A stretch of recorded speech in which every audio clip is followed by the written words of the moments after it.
Siemanko! W dzisiejszym odcinku przygotowałem dla Was recenzję butów Saucony Guide 17, ale zanim do niej przejdziemy, to muszę przyznać, że marka Saucony w tym sezonie, wiosna 2024, szykuje naprawdę mocną kolekcję butów. Wszystkie nowe modele butów do biegania Saucony, które właśnie zostały wydane albo za chwilkę zostaną wydane, ponieważ do ich premiery zostało kilka dni, zapowiadają się kosmicznie dobrze. Będą to albo bardzo dobre buty, albo wręcz wybitne konstrukcje i mam zamiar każdą z nich przetestować. Oprócz Guide'a w ostatnim czasie testowałem równolegle Saucony Ride 17, czyli model całkowicie neutralny i jego recenzja również pojawi się na kanale niebawem. To co, zaczynamy? Saucony Guide 17, model treningowy dla stopy pronującej, ale także dla stopy neutralnej, która potrzebuje więcej stabilizacji. Według producenta mamy tutaj 269 gramów masy. Moim zdaniem jest jej minimalnie więcej. Dosłownie mamy ogromną zmianę. 6 mm drop, który czuć w tym bucie. No i tak naprawdę jest to całkowicie nowa konstrukcja, ponieważ historycznie guide'y zawsze miały gdzieś około 8-10 mm dropu. Nie były zbudowane w ten sposób, miały standardową podpórkę stabilizacyjną i serio były tylko i wyłącznie butem stricte dla nadpronatorów. A więc przejdźmy sobie od podstawowej platformy, czyli pianki podeszwowej, podeszwy wewnętrznej, na której ten but jest zbudowany. I mamy tutaj piankę PVR Run. To nie jest pianka super miękka, aczkolwiek Saucony na swojej głównej stronie określa tego buta jako maksymalna amortyzacja, aczkolwiek historycznie maksymalną amortyzacją w tej marce zawsze był model Hurricane i Hurricane wróci, ale wróci dopiero w sezonie jesień-zima w tym roku, dlatego na razie możemy określić go jako but z maksymalną amortyzacją, ale nie maksymalną miękkością. Wkładka w tych butach, podobnie jak w innych modelach Saucony, jest wykonana z pianki PVR Run z plusikiem, która jest znacznie bardziej miękka i która zapewnia ten pierwszy efekt przyjemnej miękkości pod stopą. Dodaję to od razu, ponieważ jest to pełnia amortyzacji tych butów. Super miękka wkładka, która ma ponad pół centymetra grubości, no i gruba podeszwa wewnętrzna z pianki PVR Run. Według producenta mamy 35 mm grubości pianki pod piętą i 29 pod śródstopiem, czyli 6 mm dropu, czyli niżej niż kiedykolwiek wcześniej. Oznacza to bardziej naturalny krok i płynne przetaczanie, które zapewnia nowa forma całej tej podeszwy, czyli rocker dwustronny, kołyska biegowa, czyli uniesiony przód nieco bardziej niż w poprzednich generacjach Saucony i asymetryczna konstrukcja całej podeszwy. Ta asymetryczna konstrukcja polega na tym, że po stronie wewnętrznej od strony pięty mamy więcej pianki podeszwowej. Czy coś Wam to przypomina? Tak, przypomina to na przykład model ASICS Kayano 30, który został wydany w zeszłym roku i jest model maksymalnie amortyzowany właśnie ze stabilizacją stworzoną poprzez uzyskanie odpowiedniej geometrii podeszwy w strefie pięty. No i tutaj zrobiono dosłownie to samo, aczkolwiek użyto tylko i wyłącznie pianki PVR Run, nie dodano żadnych innych elementów. W praktyce od razu powiem, że sprawdza się to bardzo dobrze i faktycznie czuć tą stabilizację, jak w typowym bucie stabilizującym, ale niezbyt agresywną i niedenerwującą, na przykład mnie, osoby, która ma stopę neutralną. Cała ta geometria podeszwy wpływa też na krok biegowy i na przetoczenie, ponieważ oprócz łódeczkowego kształtu przód-tył mam wrażenie, że delikatnie mamy zmienioną formę podeszwy pod śródstopiem, która jeszcze dodatkowo napędza mój krok. Jak sami widzicie, bieżnika w tym bucie za wiele nie ma. Mamy go w strategicznych miejscach, przede wszystkim na skraju pięty oraz na czubkach palców i krawędziowo.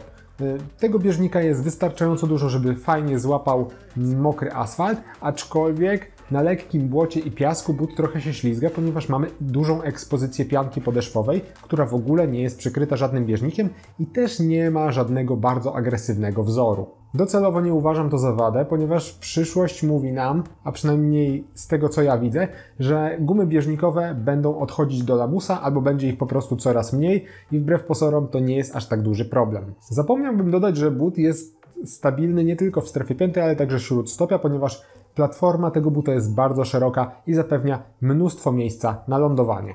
Cholewka w Saucony Guide 17 jest dosyć prosto wykonana, świetnie wentylowana, siateczka mesh ma bardzo dużo nacięć, dzięki czemu przepływ powietrza jest ogromny. No, poczułem to na swoim ostatnim biegu i było mi dosyć chłodno w palce, natomiast będzie to ogromna zaleta w okresie wiosenno-letnio-jesiennym, kiedy temperatury będą dużo wyższe. Język tego buta jest dosyć gruby i wszyty od wewnątrz, przez co osoby z wyższym podbiciem mogą mieć troszkę problemów z wkładaniem tego buta. Zapiętek jest dosyć ciekawie uformowany. Z jednej strony jest dosyć wysoki, z drugiej strony nasze kostki mają sporo miejsca, bo jest mocno wcięty, a w samej strefie pięty u dołu ma dużo miejsca, natomiast u góry zwęża się, by mocniej schwycić naszego Achillesa. Moim zdaniem jest to zabieg, żeby poprawić mimo wszystko trzymanie stopy u nadpronatorów w strefie pięty. Docelowo jest tam na tyle dużo gąbki, że jest przyjemnie, miękko i nie prowadzi to do dyskomfortu, aczkolwiek zawsze warto tego buta założyć przed zakupem.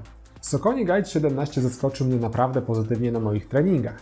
Oczywiście jest to model treningowy, co oznacza, że jego głównym zastosowaniem będzie wolne rozbieganie, mogą być jakieś zabawy biegowe, ale w tempach nie szybszych niż 4,30. Mogą to być biegi z narastającą prędkością lub z mocniejszą końcówką u osób, które nie biegają jakoś specjalnie szybko i znowu to tempo nie będzie większe niż 4 minuty 30 sekund. No i oczywiście wszelkiego rodzaju rekreacyjne, spokojne bieganie, biegi regeneracyjne jak najbardziej. To by zdefiniowało tego buta jako zwykłą, spokojną treningówkę, w której nie można specjalnie szybko pobiegać, ale przyznam, że pianka PVR Run ma tutaj jedną znaczącą przewagę nad wieloma piankami konkurencji, a mianowicie jest naprawdę sprężysta i dynamiczna. Mimo iż sam w sobie but nie jest wyścigówką, to na rozbieganiach, jeżeli noga podaje, można w nim naprawdę szybko pobiegać. I można osiągać też naprawdę fajną kadencję biegu. Przez co ja byłem mega zaskoczony, gdy po pierwszym rozbieganiu w tym bucie moja średnia kadencja wyniosła 180 kroków, gdzie zwykle kadencja na moim rozbieganiu to jest 172 do 176-7 kroków. PVR Run nie jest zamulającą pianką, dzięki czemu odbicie jest bardzo szybkie i to sprawdza się świetnie, kiedy musimy przyspieszyć i czujemy już jakieś lekkie zmęczenie w nogach. To dalej jest treningówka, która będzie wolniejsza od butów treningowo-startowych czy startówek, ale pianka zaaplikowana w tym bucie, połączona z niższym dropem, połączona z tą kołyskową podeszwą, daje bardzo fajny efekt, dzięki czemu wykonanie tych mocniejszych jednostek treningowych będzie całkiem niezłe. Jeżeli ktoś z Was biega biegi progowe nie szybciej niż 4,50, 4,40, to również w tym bucie je zrobicie i będzie to naprawdę przyjemny i szybki trening. Na początku powiedziałem, że tego buta poleciłbym też w stopie neutralnej i podtrzymuję swoje zdanie, ponieważ nie mamy tutaj żadnego agresywnego i sztywnego systemu stabilizacji. Asymetryczne rozwiązanie, które składa się na pogrubienie pianki podeszwowej w strefie pięty od wewnątrz, jest tak naprawdę dosyć bezpieczne i dopiero w momencie, gdy ktoś ma naprawdę silną supinację stopy, czyli ucieka krawędziowo do strony zewnętrznej swoją stopą, wtedy wszelkie buty ze stabilizacją nie będą dobrym pomysłem. Natomiast neutral jak najbardziej. Sam czułem się w tym bucie bardzo bezpiecznie, nie czułem żadnego bólu w stawie skokowym, czułem się mega pewnie, no i przede wszystkim przyjemnie biegało mi się na długich rozbieganiach w tym bucie. Jeżeli szukacie butów ze stabilizacją, to serdecznie zapraszam Was do sklepu, w którym pracuję, czyli do Studio Sport na warszawskim Żoliborzu. Tam będziecie mogli przymierzyć m.in. właśnie Saucony Guide 17 i sami ocenić, czy te buty nie są naprawdę tak dobre, jak mówię, bo dla mnie to jest mega pozytywne zaskoczenie. W życiu bym nie spodziewał się, że Saucony zrobi but ze stabilizacją, który tak bardzo mi się spodoba i tak zagra na moich spokojniejszych, trochę wolniejszych treningach, aczkolwiek da radę w tym bucie zakręcić nogą i pobiegać troszkę szybciej. Oczywiście na takim poziomie rekreacyjno-amatorskim. Jeżeli podobała Wam się ta recenzja, będę wdzięczny za komentarz, ocenę tego filmu. No i co? I do zobaczenia w kolejnych filmach, w kolejnych recenzjach i w kolejnych recenzjach Saucony, których będzie na tym kanale naprawdę dużo, bo zapowiadają się tłuste tygodnie, jeśli chodzi o buty tej marki. Także do zobaczenia i cześć!